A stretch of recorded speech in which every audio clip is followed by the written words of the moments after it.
Hello, Reframeables. It's Nat. And Beck, two very different sisters who come together each week to reframe some of life's big and small problems. We're moms, writers. We have soft boundaries.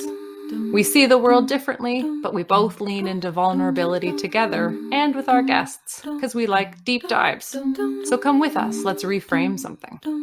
Today, we are reframing how we talk about sex with kids, with sex positivity communicator Emily Roach, whose loyal and growing following on TikTok suggests that we're not the only ones looking for this conversation.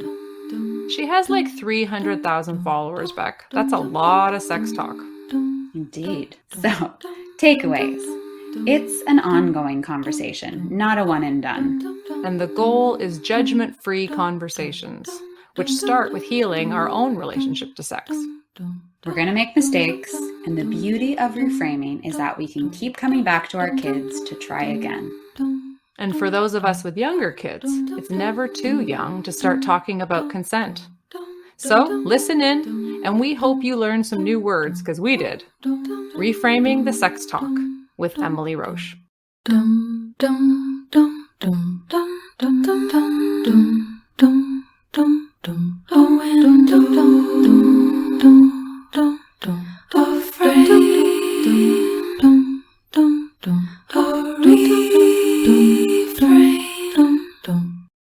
How do you sum up your work in a title? Are you a coach?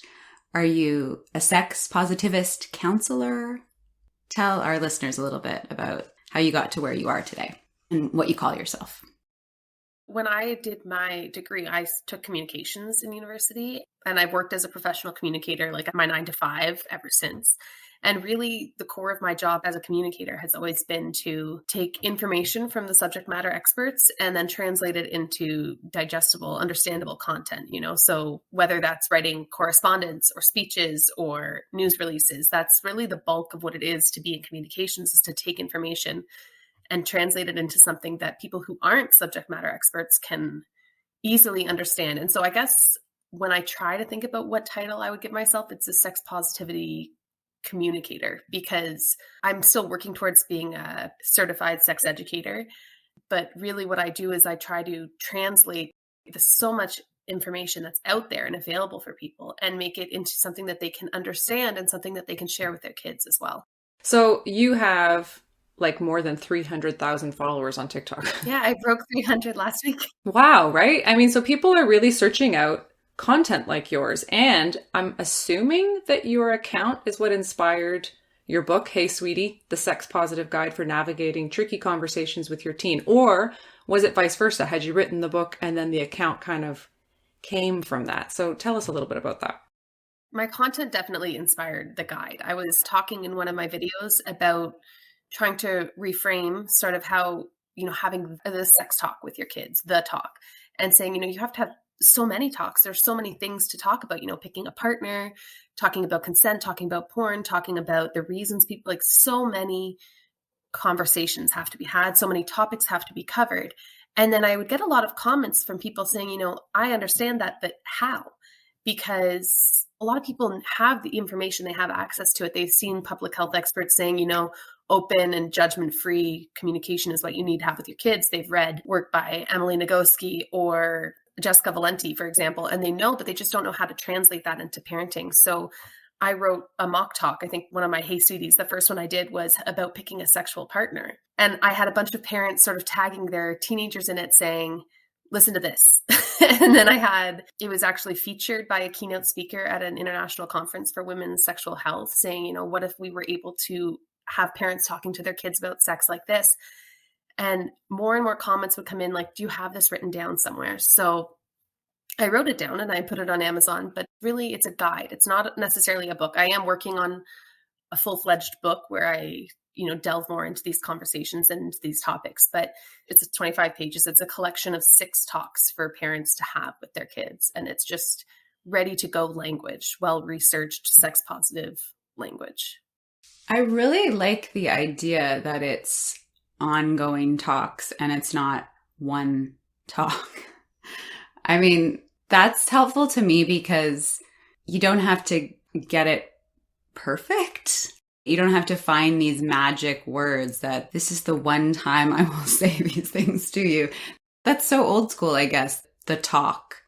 Yeah, I think it's so outdated. And also, it's so much more difficult for both the parents and the kids. If you're having these conversations from the get-go where, even as they're little, you're talking to them about their bodies and they're setting boundaries and their body bubble. And then, you casually start talking to them about puberty just gradually. When they ask you what a tampon is, you just answer it honestly. And then you don't have to have this sudden out of nowhere conversation about things that we've never talked about before and we've always pretended don't exist. And it's so much easier for everybody if it's just an ongoing conversation, because it is an ongoing part of life, our bodies and sex and puberty and things like that. These aren't just like sporadic one time and it's done. It's an ongoing conversation. Right. Do you sense from the feedback you get on TikTok that people see it that way, that it's ongoing, or has that been sort of a radical thing you've imparted? It's funny because every time I think that what I'm saying is common sense, it ends up being super radical, but I'd say it's split. I'd say 50% of people say, well, of course it's ongoing conversations. And then there's another 50% saying, well, why do you want to talk to your kids about sex so much? Like, this is creepy. Why are you so involved? And it's like, no, it's not like an over-involvement or over-investment in their sex life. It's just ongoing conversations about something that we want to normalize having conversations about. Yeah. Okay, but a question. There are obviously a lot of us out there who are stressed about talking about sex. I'm trying to decide how I feel about it. I do feel with my teenager that I could overstep boundaries just by saying sometimes anything. So I do. So I'm like, did I miss the boat on having some of these ongoing conversations? I don't know. Why are you not stressed about this? Like, how did you gain this fluidity in this language? Like, I just really want to know who your parents are. It's true. How did they raise this? Yes. Like, are you reacting against something by being, I'm doing it different? How are you not stressed? I am doing it different. And that's not to speak poorly of my parents. I have like wonderful, involved, loving, protective parents, but I don't think that they approached these types of conversations well, in that it was very taboo, like it was very awkward to have conversations with my parents. I think I one time had a yeast infection that got kind of out of control because I didn't want to be like, Mom, it's itchy. Like, because it was just so weird to talk about it. And, I had negative experiences. And when I was in university, we had a guest speaker come in and talk about sex positivity. And I had that visceral reaction that so many people have when they're first introduced to my content, like, but sex is so dangerous. There's so many things that could go wrong. And then she said, yes, absolutely. And that's exactly why we should be aiming to have more sex positive conversations, more sex neutral conversations. And, in places and countries where the culture is more sex positive, there's less sexual assault, there's less teen pregnancy, there's less STI transmission and things like that. There's this confirmation bias that can happen in the cycle of sex negativity. Like, for example, my parents telling me sex is dangerous and has so many risks. Don't have sex because if you do, there's pregnancy, there's this. And then I had a pregnancy at 19. So it would have been very easy for me to go, oh, they were right. Sex was dangerous. And then to continue that with my kids. No, you don't understand. Like, sex is dangerous. But was sex what was dangerous, or was my lack of information about how to be properly safe and how to, be selective about certain things, understand that, your UTI medication might affect your birth control, things like that. Like, is that what left me pregnant at 19, or was it sex? And in all of the self-reflection that I've done and in all of the reading that I've done, it's the lack of information that's the danger, not sex itself. But I'm definitely still stressed sometimes. Like, it's not like it's just second nature 100%, But the more you do it, the more you talk about it, I do think the easier it gets. But you're like entering the conversation. Like, you're like, I'm going towards the dangerous, I have air quotes here, conversation. You're not running away from it. Yeah. And you fake it till you make it, like the first time I started saying vulva with my kids, I was like, that seems so strange. I grew up, we called it a wee-wee in my house. I don't know why that's the word we had, but that was the word that we had. And when I first started saying vulva, it was like, oh, this is so strange, this is so uncomfortable. But now when I say wee, I have that same effect, and vulva is just a word. So I think it's the same with everything. I still get uncomfortable about things. But the other day, one of my kids said, well, what's puberty? And then my older kids started explaining certain things. It was just so matter of fact for them. And I was like, well, I guess I don't seem as uncomfortable to them as I actually feel. Can you tell us a couple more takeaways from the book then? Because that's obviously then is happening with your kids. They're saying the things that you're teaching. What are some of those learnings? To be sex positive, I think a lot of people misunderstand that as, thinking that sex is always a positive thing. But really, it's about establishing a positive relationship with sex itself. And that's going to look so different for everyone. So what I want some of the takeaways to be is that judgment-free and open communication allows your kids to make those choices, because their sex life is probably not going to look like yours. How they value it might look like yours. It might not. So there are so many different perspectives, different outlooks to have about sex, and it's about allowing your kids to make that choice. But that's not necessarily something you can do before you've healed that part in yourself, right? So I guess the two takeaways would be to allow that for your kids to have happier and healthier sex lives, but also to consider how things might have been different for you and to heal that part of you, because you also deserve to have a positive relationship with sex itself. Yeah. So this isn't just about our kids. This is about us. That may seem so obvious to some folks, but for me is a bit of an aha learning. Do you get asked, how's your sex life? Oh, a lot. I think actually most of those types of intrusive comments are from people who really disagree with my take and come from that sort of puritanical perspective. And they're like, oh, well, spoken like someone who's had hundreds of partners. It's always funny to me because relatively speaking, I actually have quite a small number of partners because I was with my husband so young. So that's always a funny takeaway for some people to have. But no, I don't get too many people sort of pushing those boundaries, and really I just ignore them. I got a DM from someone saying, can we talk about sexual things? And I was just like, I'm just not going to entertain that even with an answer, even with a no. It's just not something I'll answer. That's just a quick block. Yeah, that's just a quick, easy, sorry, no. Bye. Dum, dum, dum, dum, dum, dum, dum, dum, dum, dum, dum, dum, dum, dum, dum, dum. Hey, Reframeables, a little housekeeping. Don't forget to rate, review, or subscribe wherever you listen to your podcasts if you like what we're doing here on Reframeables. Your feedback really supports this reframing project of ours. Also, please sign up for our weekly newsletter, which comes with a free delicious recipe from Nat. Check us out over on Patreon too, where we do mini episodes which we call Life Hacks and Enhancers, our 5 best things in a week.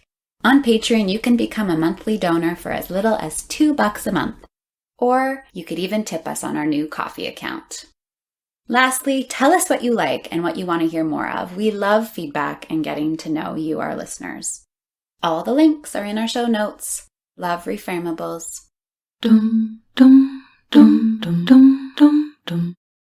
So, okay, my son, because I'm thinking like that little book that you've got there sounds so wonderful for teens and even preteens, right? I mean, sort of like building into it. But my kid, it's a boy. And so there's something right there that I feel like my husband is a big dude, like big shoulders. My kid's going to grow into a version of that man. And I feel like there is such a deep sense of responsibility that I carry, that we both carry as partners, and wanting to make sure that our son is very aware of the power that his body just carries in the world.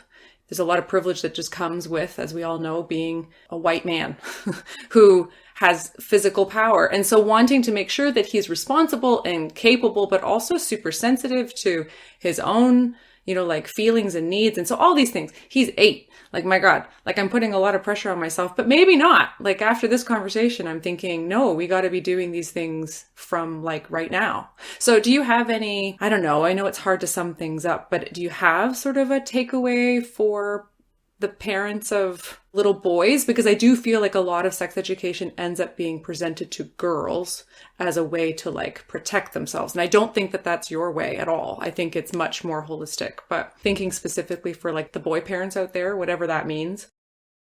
Like you said, I think that we have to have these conversations with all of our kids, whether they're boys, girls, or something in between or neither. But, conversations about consent can start super young, this is my body bubble. This is my boundary, please respect my boundaries. I also have a son, and there's definitely that sense of responsibility that I have as well, especially when you consider how sex is so frequently framed as being this experience that's really only about men's pleasure. And if the woman is pleased, well, that's just one heck of a generous lover. Wow, what a bonus. And it's like, that's crazy to me. It's not just about their pleasure. And I think that in and of itself, just conveying that message during your conversations with your son when you get to that point about talking to them about sex is huge. I also think that being sure when you're talking to them about porn, whether you're going to take sort of like a prohibitionist or a harm reduction type of approach to talking to your kids about porn, making sure that no matter what, you're taking the time to humanize the person on screen, because, we have boys and girls, but boys who are accessing porn at the tip of their fingers with the push of a button. And it's always male centric. You have these girls, every single one of them in the videos are finishing from penetration when really like 90% of us can't finish that way. They can Google girls doing this, and there they are. So I think, emphasizing consent as it relates to not just agreeing to do something, but enjoying it and being engaged in it, being involved in it, being treated fairly. And then the second part of it is making sure that they're conscious of the fact that they have that privilege, making sure that they're aware that, like you can always say no, that you can say no, right? Like just, giving your partner that grace and that space to make those decisions, because a lot of us will say yes because we're afraid to say no. But I think also just the fact that you're conscious of it is a huge step and a huge indicator that it's going to turn out okay, because a lot of parents just are like, oh, well, not my son. So I think that's great. Yeah, it's wild.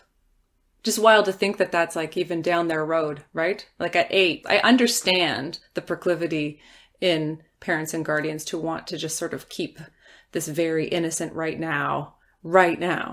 But it's coming fast and furious, this exposure, because of the beauties and ills of the internet.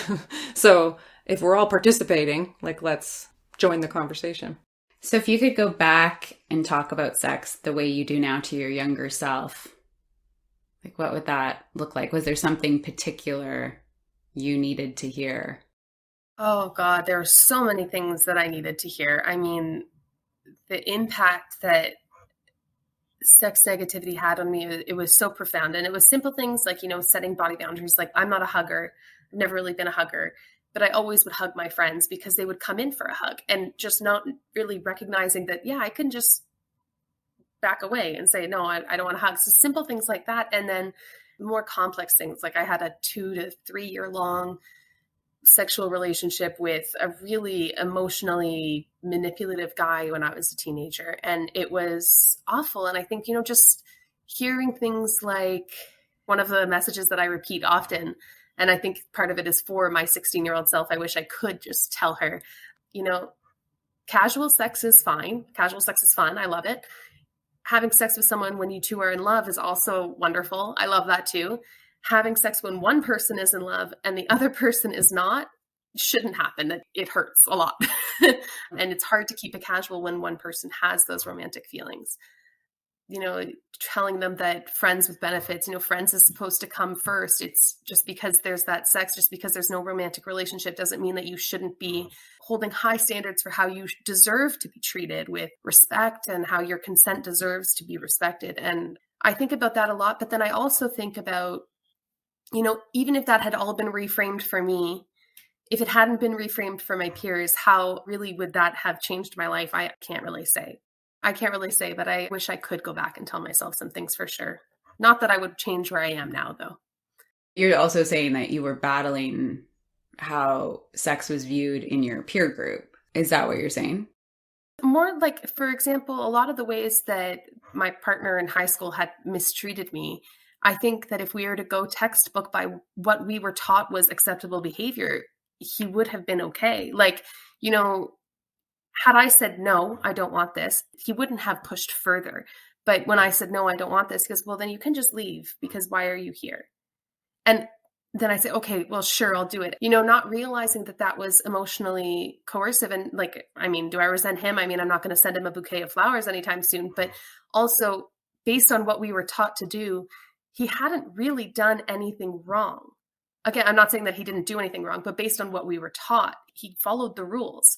So it's wondering, if we have to change the rules and we have to change the education that all of our kids are getting so that we're not putting the onus of stopping unwanted touch, stopping unwanted advances on the person who doesn't want them, so that we're understanding that consent is way more than just a word of yes or no, and just expanding this understanding for so many people, because I think it's really important that we're surrounded by people who have a proper understanding of that.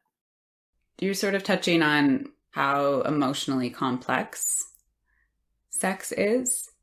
Like, how do I convey that to my teen? Or do you think that puts an unnecessary burden on it?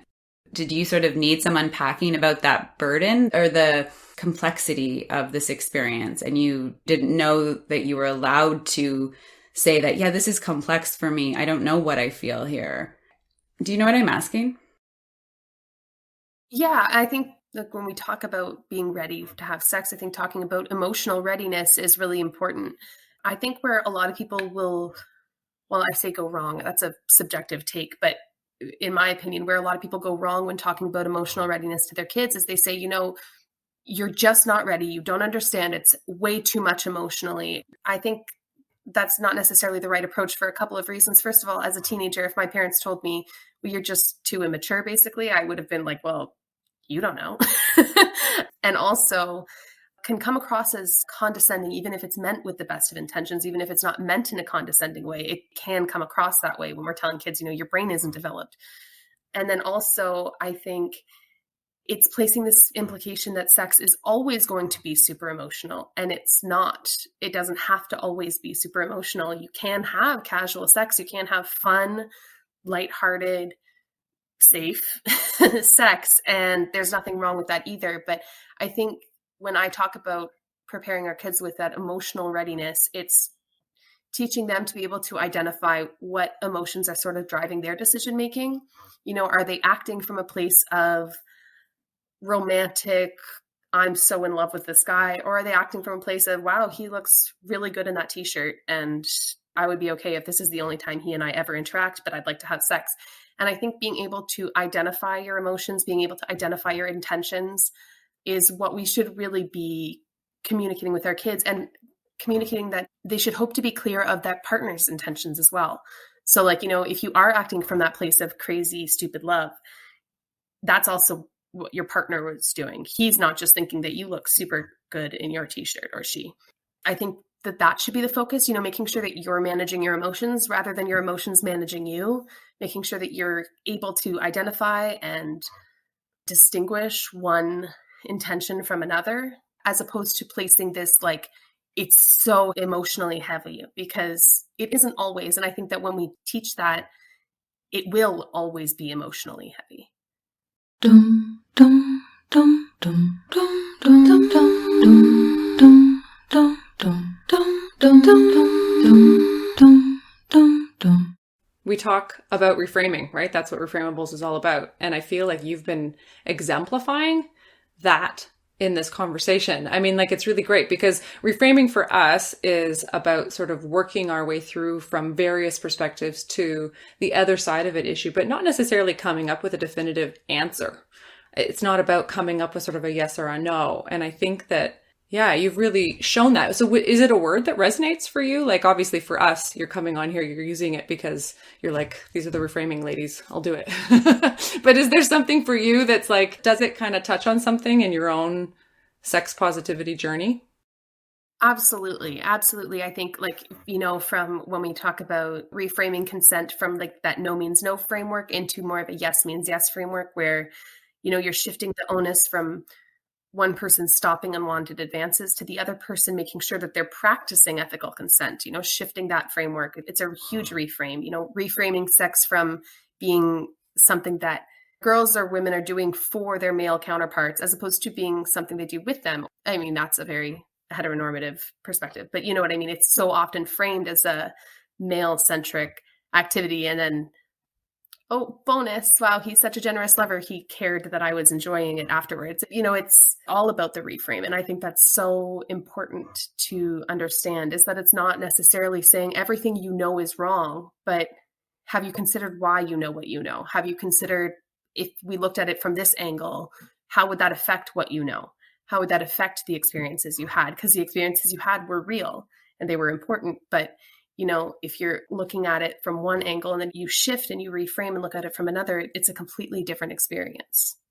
Also, I realized one thing that was never said to us growing up. We didn't have a lot of sex conversations in our household, did we, Nat? No, that was an area where, we want to do differently in our own households for sure. Both of my parents came from really religious backgrounds. So I think that they didn't have any facility around that language. But how do you talk about now? Because I didn't know that I could want to have sex with a girl. It wasn't part of my psyche. It was very gender binary. There was no fluidity there at all. So how do you speak about and impart the more fluid nature of sexuality? I've come across very heteronormative in this conversation, but mostly because I've been speaking about my own experiences, and my sexual experiences have been with men.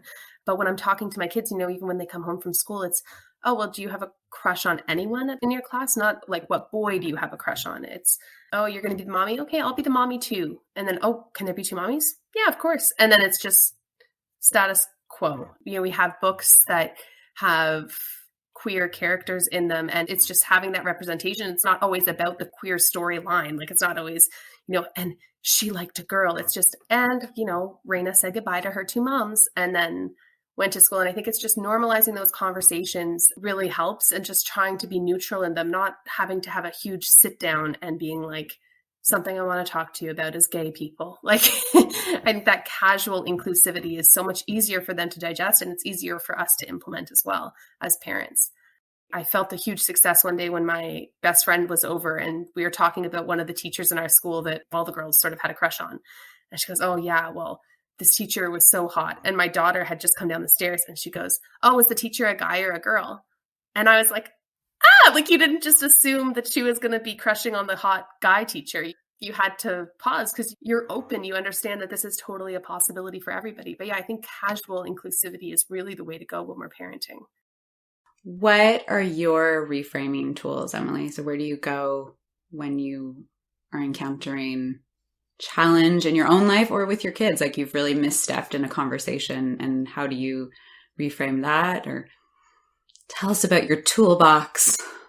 For myself, I know I work through a lot of those types of challenges by writing. So I'll, think about something where maybe I took a misstep, or I made a mistake, or I said something that wasn't necessarily wrong, but I think could be said better if I just reframed it a little bit.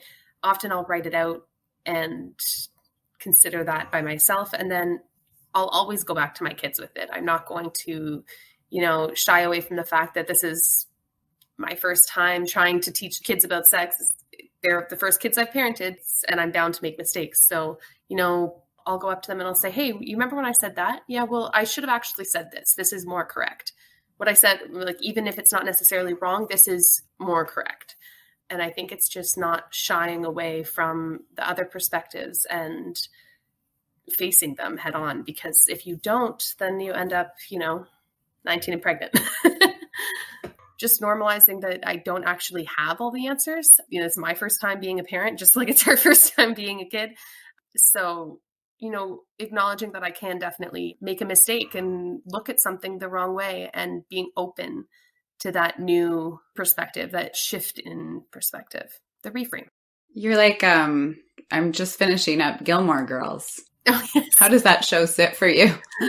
That show is interesting. I actually get quite emotional when I see the dynamics between like Lorelai and her parents, and when they're talking about those first years. It's a great show, but it's definitely a romanticized version of what young parenthood can look like, especially if you're going to be a successful homeowner, in manager and everything. Like, it's not necessarily such a clear path there. So you appreciate the struggle that she articulates, that I wasn't supported, that you didn't allow me any. Absolutely. And I mean, I say that my parents are phenomenal grandparents. They've been involved since day one. My mom was actually in the delivery room with me. So I have that support, but it was the perspective, really, the language that was being used around me, about me. And